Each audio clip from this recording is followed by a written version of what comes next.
નમસ્તે, મારું નામ અહિરામ મૃણાલી. હું ધોરણ 7માં અભ્યાસ કરું છું. અને હું સોની ઉર્વશી, હું પણ ધોરણ 7માં અભ્યાસ કરું છું.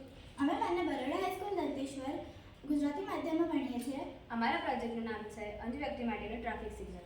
તમે જાણતા હશો, વિશ્વના દરેક 4 રસ્તા ઉપર ટ્રાફિક સિગ્નલની સગવડ હોય છે, જેમાં 3 લાઇટો હોય છે. રેડ લાઇટ આપણને સંકેત આપે છે વાહનને રોકો, યલો લાઇટ આપણને સંકેત આપે છે વાહનને એક્ટિવ મોડમાં લાવો, અને ગ્રીન લાઇટ આપણને સંકેત આપે છે વાહન દ્વારા તમે રસ્તો ઓળંગી શકો છો. અને તેમાં કેટલીક વાર એવા બનાવ બને છે જેમાં અંધ વ્યક્તિઓ રસ્તો ઓળંગવાનો પ્રયત્ન કરે છે અને તેમને એક્સિડન્ટ થાય છે.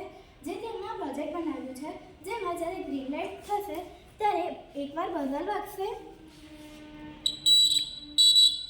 અને જ્યારે યલો લાઇટ થશે ત્યારે 2 વાર બઝર વાગશે.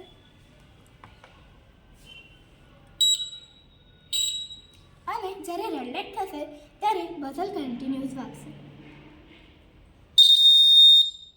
અને એથી અંધ વ્યક્તિઓને સંકેત મળશે કે અત્યારે કયું સિગ્નલ ચાલુ છે અને તે સરળતાથી રસ્તો ઓળંગી શકશે. અસ્તુ.